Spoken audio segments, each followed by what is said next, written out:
Praise the Lord హల్లెలూయా హల్లెలూయా. దేవునికి మహిమ కలుగును గాక. యేసు ప్రభు అతి శ్రేష్టమైన నామంలో మీ అందరికీ శుభాభివందనాలు తెలియజేస్తున్నాను. అందరూ ఎలా ఉన్నారు? దేవుని యొక్క మహాకృపలో మీరందరూ కూడా దేవుని యొక్క శక్తితో నింపబడి ఆ ప్రభు కొరకు జీవించాలని కోరుతూ ఉన్నాను, ప్రార్థన చేస్తూ ఉన్నాను. ప్రియులారా, మనం దేవుని వాక్యంలోనికి వెళ్ళే ముందు చిన్న ప్రార్థన చేసుకుందాం. స్తోత్రం నాయన, స్తోత్రం మహాగణుడ, పరిశుద్ధ మా ప్రియ పరలోక తండ్రి, నీ యొక్క పరిశుద్ధ నామానికి మహిమ కలుగును గాక. ప్రభా, ఈరోజు నూతన దినాన్ని మాకు ఇచ్చినందుకు వందనాలు తండ్రి. ప్రభా, మీ ఆత్మతో మమ్మల్ని నింపి నీ సాక్షులుగా మమ్మల్ని అందరినీ మార్చమని, మీ యొక్క చిత్తం నాయన మా పట్ల నెరవేర్చమని నజరేయుడైన యేసు నామంలో ప్రార్థించి వేడుకుంటున్నాం తండ్రి. Amen amen.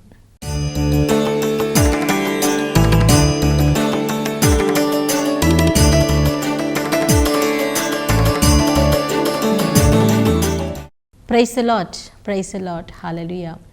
యేసు ప్రభు పునరుద్ధానుడైన తరువాత ఆయన ఈ లోకంలో 40 రోజులు మరి ఈ భూమి మీద ఆత్మరూపి అంటే మహిమా శరీరంతో ఉన్నట్లుగా మనం వాక్యంలో చూస్తున్నాం. అపోస్తుల కార్యంలో ప్రియులారా, మనం ఈ యొక్క సందేశాన్ని మనం చూస్తాం. లూకా గారు రాస్తూ ఉన్నారు, ఏదైతే మేము కళ్ళారా చూసామో, ఏదైతే మేము మా చేతులతో మా సొంత హస్తాలతో తాకి మేము అనుభవించామో, ఏదైతే మేము మా శరీరంలో మా హృదయంలో మేము అనుభవించామో దానిని మేము ప్రకటిస్తూ ఉన్నామో, దానిని మేము రాస్తూ ఉన్నాము అని చెప్పేసి ఈ యొక్క లూకా గారు రాస్తూ ఉన్నారు. అయితే యేసు ప్రభు ఆయన అనేక విధాలుగా శిష్యులకి అనేకులకు కనిపిస్తూ మరి దేవుని యొక్క రాజ్య సువార్త అంటే సువార్త ఎలా ప్రకటించాలి, దేవుని యొక్క రాజ్యం అంటే ఎలా ఉంటుంది, ఈ రాజ్యానికి రాజు ఎవరండి? మన యేసు రాజు. యూదుల రాజు అని వాళ్ళు యేసు ప్రభు యెరూషలేములో వస్తూ ఉన్నప్పుడు, ఆ యొక్క గాడిద పిల్ల మీద వస్తున్నప్పుడు, యూదుల రాజా నీకు శుభమా అని చెప్పేసి వాళ్ళు పాటలు పాడుతూ హోసన్న గీతాలు పాడారు. యేసు ప్రభు సిలువ వేయబడినప్పుడు కూడా ఆయన చేసిన నేరం ఏంటి అనేది ప్రతి ఒక్క నేరస్తునికి అంటే సిలువ వేయబడినటువంటి ఆ యొక్క నేరస్తునికి పైన ఒక విలాసం అంటే ఒక పలక మీద వాళ్ళు రాస్తారనమాట. ఇతను ఇలా దొంగతనం చేశాడు, ఏదో ఒకటి దేశద్రోహి అనో అలా రాస్తారు. అయితే యేసు ప్రభుకి ఏం రాశారు? ఆయన ఏ తప్పు చేయలేదు, ఆయన మీద ఎవరు కూడా ఏ నేరం మోపలేకపోయారు. ఆయన చేసిన నేరం ఒకటే, నేను రాజుని అని చెప్పుకున్నాడు. హల్లెలూయా. నేను దేవుని కుమారుని అని చెప్పుకున్నాడు. నా రాజ్యం ఈ లోక సంబంధమైనది కాదు, నేను పరలోకం నుండి వచ్చినటువంటి రాజును అని చెప్పుకున్నాడు. నీవు రాజువా అని పిలాతు అతన్ని ప్రశ్నించాడు. అవును, నీవన్నట్టే నేను రాజుని అన్నాడు. కాబట్టి అదే మాట, ఈయన యూదుల రాజు అని ఆ పై విలాసాన్ని పిలాతు రాపిస్తాడు. సో జీసస్ ఎవరండి? యేసు ప్రభు రాజులకి రాజు, ప్రభువులకి ప్రభు. ఈ భూమి మీద ఎంతోమంది రాజులు ఉండొచ్చు, ప్రభువులు ఉండొచ్చు, ప్రభుత్వాలు ఉండొచ్చు, రాజ్యాలు ఉండొచ్చు, రాజ్యాంగాలు ఉండొచ్చు, కానీ అందరికంటే సుపీరియర్ మొత్తం అందరికీ మరి ఆ రాజులకే రాజు, రాజాది రాజు, ప్రభులకే ప్రభు మన యేసురాజు. హల్లెలూయా. ఆయన రాజ్యం ఈ లోక సంబంధమైనది కాదు, పరలోక సంబంధమైనది. కానీ యేసయ్య ఈ లోకానికి ఎందుకు వచ్చాడంటే ఆ రాజ్యాన్ని ఈ లోకానికి తీసుకొని రావడానికి మనం పరలోక ప్రార్థన కూడా నీ రాజ్యం వచ్చునుగాక అని ప్రార్థన చేస్తున్నాం. ఎక్కడికి రావాలి అనే రాజ్యం? ప్రతి బిడ్డ హృదయంలోనికి యేసయ్య రాజ్యం రావాలి. ఈ లోకంలో రాజులు వేరే ఉన్నారు, ప్రభుత్వాలు వేరే ఉన్నారు, పరిపాలిస్తున్నారు. కానీ ప్రతి బిడ్డ హృదయములో యేసయ్య రాజాది రాజుగా వచ్చి ప్రతి కుటుంబాన్ని పరిపాలించాలి, ప్రతి వ్యక్తిని పరిపాలించాలి, ప్రతి సంఘాన్ని ఆయన పరిపాలించాలి. అదే ఆయన రాజ్య సువార్త. సో ఈ రాజ్య సువార్త గురించి శిష్యులతో అనేక విషయాలు ఆయన మాట్లాడుతూ ఉన్నాడు. అయితే శిష్యులు చెప్తూ ఉన్నారు, ప్రభా ఎప్పుడు ఈ రాజ్యం వస్తుంది? అన్ని ప్రభుత్వాలు పోయి ఇంకా యేసు ప్రభు వచ్చేసి యేసు ప్రభు ఎప్పుడు పరిపాలిస్తాడా అని వాళ్ళు ఆలోచిస్తున్నారు. ఎప్పుడు వస్తుంది ప్రభా, ఎప్పుడు జరుగుతుంది, ఇది టైం ఏంటి అని అడుగుతున్నారు. అప్పుడు ప్రభు, కాలముల సమయాల గురించి మీరు నన్ను ప్రశ్నించొద్దు. కాలములు సమయములు తండ్రి తన ఆధీనంలో ఉంచుకున్నాడు. హల్లెలూయా, ప్రైజ్ ది లార్డ్.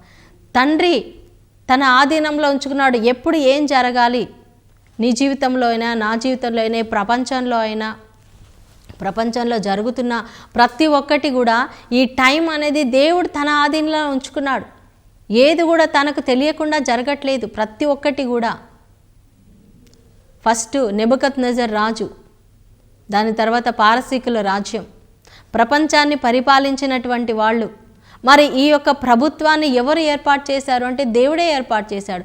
దానియేలుకు దేవుడు ఈ యొక్క దర్శనం యొక్క భావాన్ని దేవుడు తెలియచేస్తాడు. నెబుకద్నెజర్కి కల వస్తుంది.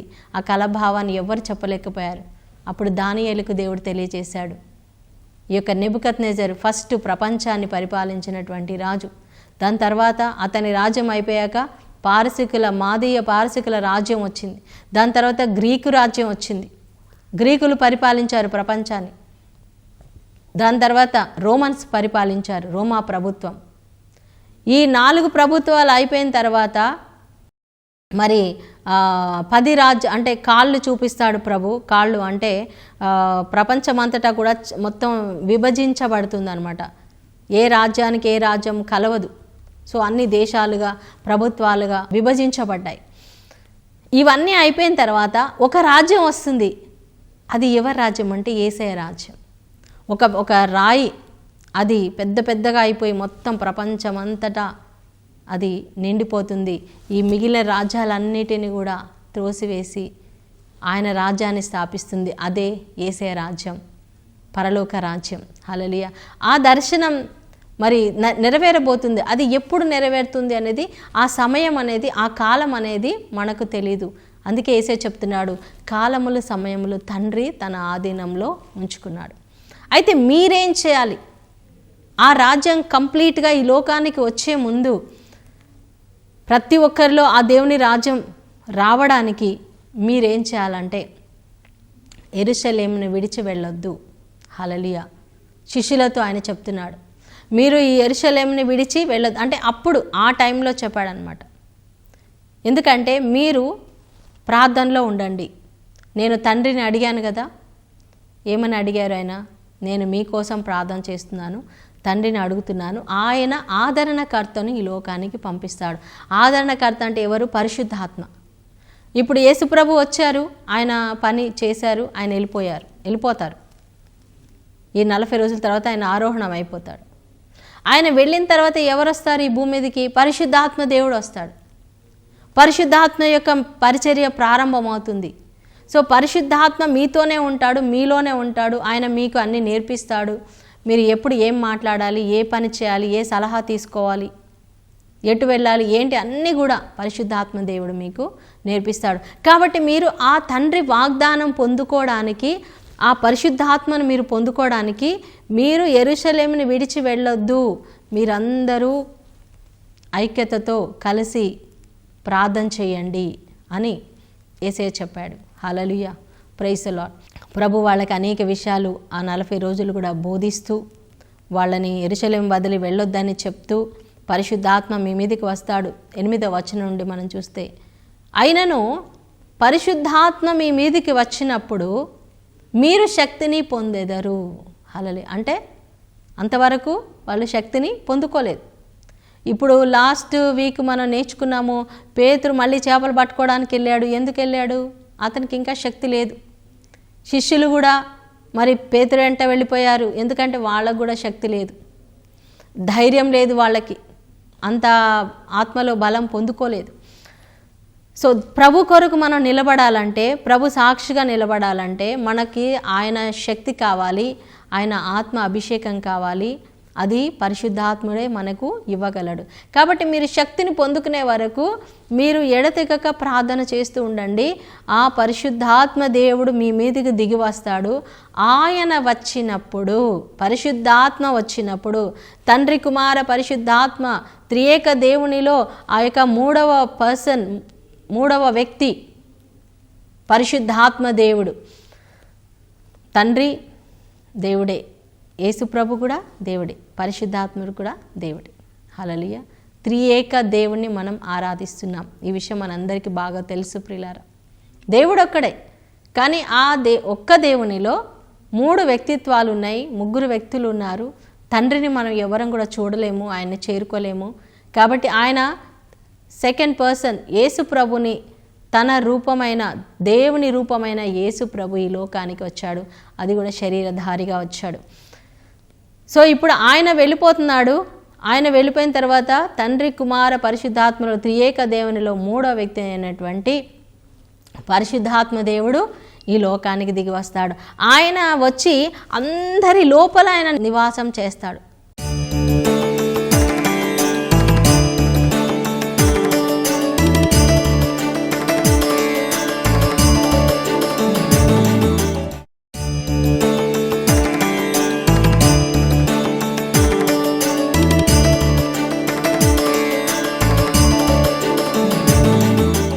పరిశుద్ధాత్ముడు ఆయన ఆత్మరూపిగా ఉన్నాడు. ఇప్పుడు శరీర రూపిగా ఉంటే యేసుప్రభు ఈ లోకంలో శరీరధారిగా వచ్చినప్పుడు ఆయన ఒకేసారి అందరితో ఉండలేకపోయాడు, ఎందుకంటే ఆయన శరీరధారిగా వచ్చాడు. ఇప్పుడు ఒకరు ఇక్కడ ఉన్నామంటే, నేను స్టూడియోలో ఉన్నానంటే ఇక్కడే ఉంటాను, ఇంకా వేరే చోట ఉండలేను. అది ఇంకొక గిఫ్ట్, వేరే గిఫ్ట్ అనుకోండి. తంబి జోసెఫ్ గారికి, ఇంకా కొంతమంది పునీతులకి ఒకే సమయంలో 2 చోట్ల 3 చోట్ల ఉండే ఒక వరం దేవుడు ఇచ్చాడు. కానీ మామూలుగా అయితే అది సాధ్యము కాదు. యేసుప్రభు శరీరంలో ఉన్నప్పుడు అందరి దగ్గర ఒకటేసారి ఉండలేకపోయాడు. కానీ ఎప్పుడైతే ఆయన పునరుద్ధానుడయ్యాడో, మహిమా శరీరం పొందుకున్నాడో, ఆయన ఎప్పుడంటే అప్పుడు ఆయన ఎవరితో అంటే ఆయన వాళ్ళతోటి ఉండగలడు. ఒకేసారి అందరితో ఉండగలడు, ఒకేసారి అందరితో మాట్లాడగలడు. సేమ్ అదేవిధంగా పరిశుద్ధాత్మ కూడా ఒకేసారి అందరితో ఆయన ఉండగలడు, అందరితో మాట్లాడగలడు, అందరికీ ఆయన రెస్పాండ్ అవ్వగలడు, స్పందించగలడు. ఇప్పుడు ఒకేసారి నీతో మాట్లాడగలడు, నాతో కూడా మాట్లాడగలడు. అందుకే కదా ఆయన దేవుడు, ఆయన అనంతుడు, ఆయన సర్వాంతర్యామి, అన్ని చోట్ల ఉండగలడు. ఆయనలో మరి ఎంతో శక్తి ఉంది. ఏంటంటే ఒకేసారి ఆయన అందరినీ కూడా టచ్ చేయగలడు, తాకగలడు. హల్లెలూయా. పరిశుద్ధాత్మ దేవుడు అలాంటి వాడనమాట.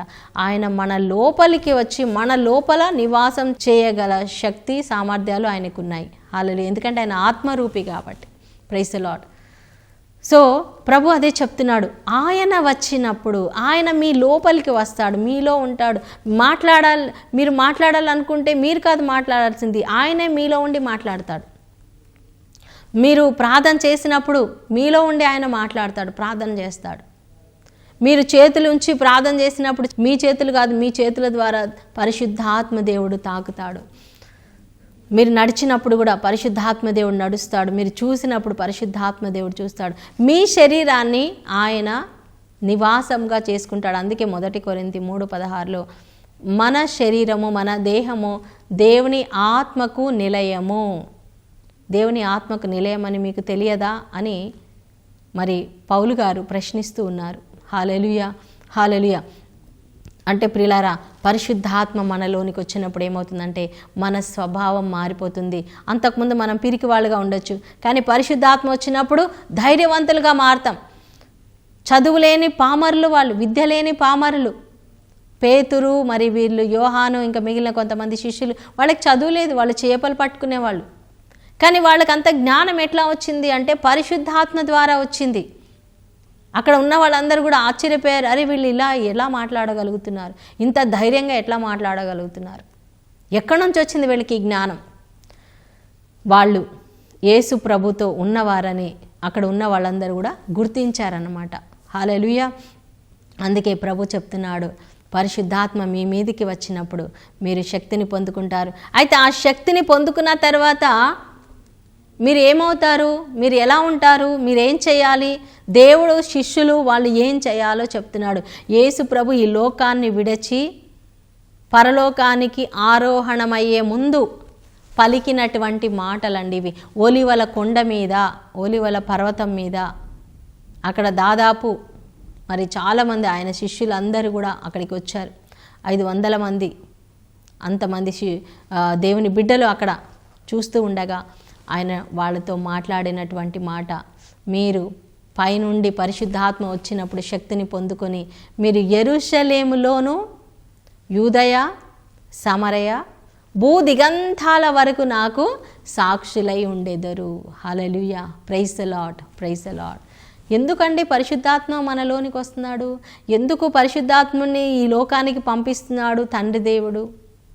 ఎందుకు పరిశుద్ధాత్మ దేవుడు పెంతెకొస్తు పండుగన దిగి వచ్చాడు? ఇంకా కొన్ని రోజుల్లో మనం పెంతెకొస్తు పండుగను మనం కొనియాడబోతున్నాం. హల్లెలూయా. ఏంటి, ఎందుకు ఆయన వచ్చాడు? పరిశుద్ధాత్మ ఎందుకు వచ్చాడు అంటే ఈ యొక్క కారణం చేత యేసుప్రభువే స్పష్టంగా చెప్తున్నాడు. ఆయన మీలోనికి వచ్చినప్పుడు మీరు శక్తిని పొందుకుంటారు. ఆ శక్తి ఏమిస్తుందంటే మీరు దేవునికి సాక్షులుగా ఉండడానికి శక్తిని ఇస్తుంది. యేసుప్రభు నామం ఎత్తడానికే, యేసుప్రభు పేరు చెప్పడానికే అందరూ భయపడ్డారే. నీకు యేసుప్రభు తెలుసు అంటే, అమ్మో నాకు తెలీదు ఆయన ఎవరో నాకు తెలియదు అని భయపడిన పేతురు మరి ఈరోజు కూడా అలాంటి పరిస్థితులు ఉన్నాయా? యేసుప్రభు సువార్తను మనం ధైర్యంగా వెళ్ళి యేసయ్య వాక్యాన్ని చెప్పగలిగే పరిస్థితులు ఈరోజు ఉన్నాయా? అమ్మో నేను యేసయ్య బిడ్డనని చెప్తే ఎవరైనా నన్ను కొడతారేమో, చంపేస్తారేమో భయపడుతున్నామా? ఆనాడు అదే పరిస్థితి ప్రియులారా. యేసు అని చెప్పడానికి వాళ్ళు భయపడ్డారు. కానీ పరిశుద్ధాత్మ వచ్చినప్పుడు ఎవ్వరు కూడా భయపడరు. నేను యేసయ్య బిడ్డను, నేను యేసురాజు బిడ్డను, నేను క్రిస్టియన్, నేను ఒక క్రీస్తు బిడ్డను అని చెప్పడానికి ఎవరు కూడా భయపడరు. ఎందుకంటే మనలో ఉన్న భయాన్ని తీసివేసేవాడే పరిశుద్ధాత్మ దేవుడు. హల్లెలూయా. పరిశుద్ధాత్మ మనలోనికి వచ్చినప్పుడు ఆటోమేటిక్గా మనం యెరూషలేంలో సాక్షిగా ఉంటామంటే, యెరూషలేం ఫస్ట్ క్రైస్తవులు ఎక్కడ సాక్షులుగా ఉన్నారండి? యెరూషలేంలో సాక్షులుగా ఉన్నారు. హల్లెలూయా. తర్వాత ఆ సువార్త యూదయాకు వచ్చింది. యూదయాలో సువార్త ప్రకటించారు. తర్వాత సమరయులు అంటే అన్యులకు సువార్త వెళ్ళింది. దాని తర్వాత మొత్తం ప్రపంచమంతటా భూ దిగంతాల వరకు మరి సువార్త వెళ్ళింది. ఎవరి ద్వారా వెళ్ళింది? శిష్యులు అంతటికి వెళ్ళారు, సువార్త ప్రకటించారు. తోమా గారు ఇండియాకు వచ్చారు, మార్కు గారు ఈజిప్ట్కి వెళ్ళారు, మరి పేతురు గారు రోమాకి వెళ్ళారు, పౌలు గారు రోమాకి వెళ్ళారు.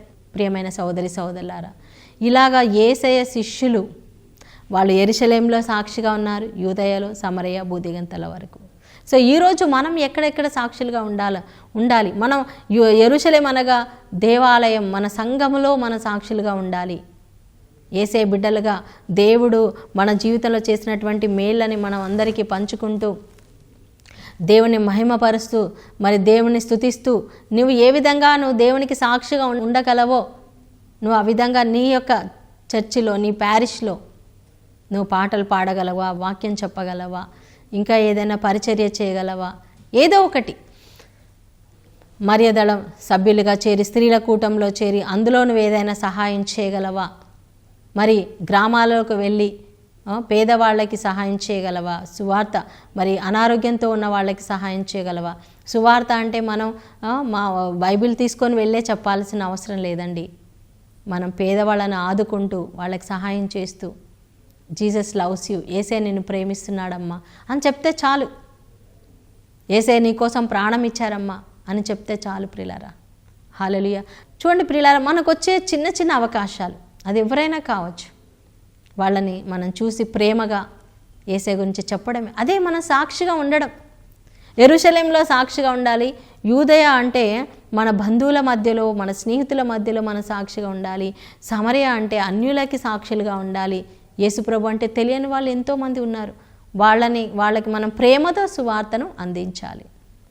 యేసయ్య వెళ్తూ ఇదే పని చెప్పాడు.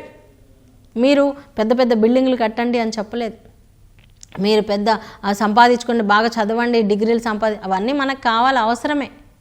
ఈ లోకంలో మనం బ్రతకడానికి మనకి భోజనం కావాలి, చదువు కావాలి, ఇల్లు కావాలి, అన్నీ కావాలి. కానీ అదే జీవితమా? అక్కడే ఆగిపోతామా? మనం దేనికోసం జీవిస్తున్నాం? ఈ లోకంలో ఎవరి కోసం జీవిస్తున్నాం ప్రియులారా? ఒక్కసారి ప్రశ్నించుకోవాలి. నేను ఒక 60 సంవత్సరాలు, 70, 80, 90 సంవత్సరాలు, ఎన్ని సంవత్సరాలైనా జీవించవచ్చు. ఈ జీవించినంత కాలం నా జీవిత సమయం అంతటిలో యేసు ప్రభు బిడ్డను నేను అని కనీసం ఒక 10 మందికైనా చెప్పకపోతే నా జీవితం ఎందుకండి? సాక్షిగా ఉండడం అంటే సాక్ష్యం. దేనికి సాక్ష్యం? యేసు ప్రభు నిజమైన దేవుడు, యేసు ప్రభు ఈ లోకంలో పుట్టాడు, యేసు ప్రభు మన కోసం రక్తం చిందించాడు, యేసు ప్రభు మన కోసం ప్రాణం పెట్టాడు, యేసు ప్రభు ఆయన మళ్ళీ తిరిగి లేచాడు అని చెప్పడానికి సాక్ష్యమే మనము. ఆ సాక్ష్యం మనం చెప్పకపోతే, యేసు ప్రభు నిజంగా ఆయన ఉన్నాడు అని సాక్ష్యం మనం చెప్పకపోతే మన జీవితం వేస్ట్ ప్రియులారా. యేసు ప్రభు ఆయన వెళ్తూ అదే మాట చెప్పాడు, మీరు భూదిగంతాల వరకు వెళ్ళి నాకు సాక్షులై ఉండెదరు అన్నాడు. అలా ఆయన చెప్తూ వెళ్ళిపోయారు పరలోకానికి. ఒక మేఘం అడ్డం వచ్చేసిందండి. శిష్యులు అలాగే చూస్తూ ఉన్నారు అందరూ. ఆయన ఇంకా కనిపించట్లేదు. పరలోకానికి వెళ్ళిపోయారు. ఏం మాట చెప్పి వెళ్ళారు? భూదిగంతాలకు వరకు వెళ్ళి నాకు సాక్షులుగా ఉండండి అని చెప్పి ఆయన వెళ్ళిపోయారు. ఈరోజు మనం కనీసం మన ఇంట్లో సాక్షిగా ఉంటున్నామా? మన సంఘంలో సాక్షిగా ఉంటున్నామా? మన బంధువుల మధ్యలో సాక్షిగా ఉంటున్నామా? అన్యులకి మధ్యలో సాక్షిగా ఉంటున్నామా? మనం ప్రశ్నించుకోవాలి ప్రియులారా. అప్పుడు దేవదూతలు ప్రత్యక్షమై చెప్పారు, అయ్యలారా మీరెందుకు ఇలాగే కళ్ళు ఎత్తి ఆకాశం వైపు చూస్తున్నారు? ఈ యేసు ప్రభు ఎలా అయితే ఆయన మేఘారుడై పరలోకానికి వెళ్ళాడు, అదేవిధంగా ఆయన మళ్ళీ రాబోతున్నాడు. He is coming again. Jesus is going to come again. Yesu ప్రభు మళ్ళీ రాబోతున్నాడు. ఆయన ఏ ఆజ్ఞ అయితే మనకిచ్చాడో అది మనం నెరవేర్చాలి. ఈ లోకంలో మళ్ళీ మనందరినీ తీసుకొని వెళ్ళడానికి, మనల్ని కూడా పునరుద్ధానులను చేసి మహిమా దేహాలతో పరలోకానికి తీసుకెళ్ళడానికి యేసు ప్రభు రాబోతున్నాడు. కాబట్టి నా ప్రియమైన సోదరి సోదరుడా, యేసు ప్రభు వచ్చే వరకు మనం ఆయన అప్పగించిన పని చేద్దాం. చేయడానికి దేవుడు మనందరినీ బలపరచునుగాక. ఆమేన్. రండి ప్రార్థన చేసుకుందాం. స్తోత్రం నాయనా, మహాగణుడా, పరిశుద్ధుడా, ప్రభా, నువ్వు ఇచ్చినటువంటి ఆజ్ఞ, నువ్వు పరలోకానికి వెళ్తూ భూదిగంతాల వరకు వెళ్ళి నాకు సాక్షులుగా ఉండండి అని చెప్పావు నాయనా. ప్రభా, ఉండడానికి మీ ఆత్మను మా మీద కుమ్మరించావు నాయనా. ప్రభా, మీ ఆత్మను మరొక్కసారి మా మీద కుమ్మరించండి. మమ్మల్ని బలపరచండి, మాకు శక్తిని ఇవ్వండి. మాకు అయా నాయన నీ వాక్కుని ఇవ్వండి నాయన, మీ ధైర్యాన్ని ఇవ్వండి నాయన, మంచి ఆరోగ్యాన్ని ఇవ్వండి నాయన. ప్రభా యేసయ్యా, మాకు మంచి అవకాశాలు ఇవ్వండి నాయన. ఈ సువార్తను నాయన ప్రపంచమంతటికి మోసుకొని వెళ్ళడానికి ప్రభా, నీ సాక్షిగా మేము ఉండడానికి నాయన మా అందరికీ సహాయం చేయండి. ఈరోజు ఈ వాక్యమైన ప్రతి బిడ్డ నీ సాక్షులుగా జీవించుదురుగాక నాయన. అయా నీ రాకడకు మేము అయా ఎదురు చూస్తూ ఉన్న సమయంలో తండ్రి, అయా మీరు మళ్ళీ తిరిగి వచ్చే లోపల ప్రభా, మేమందరం కూడా ఈ సువార్తను ప్రపంచమంతటికి తీసుకువెళ్ళడానికి, క్రైస్తవ లోకానికి నాయన నీ సేవకులందరికీ సహాయం చేయమని, బలపరచమని నాజరేయుడైన యేసు నామములో ప్రార్థించి వేడుకుంటున్నాం తండ్రి. Amen, amen, amen. దేవుడు మీ అందరిని దీవించును గాక. God bless you. షలోమ్.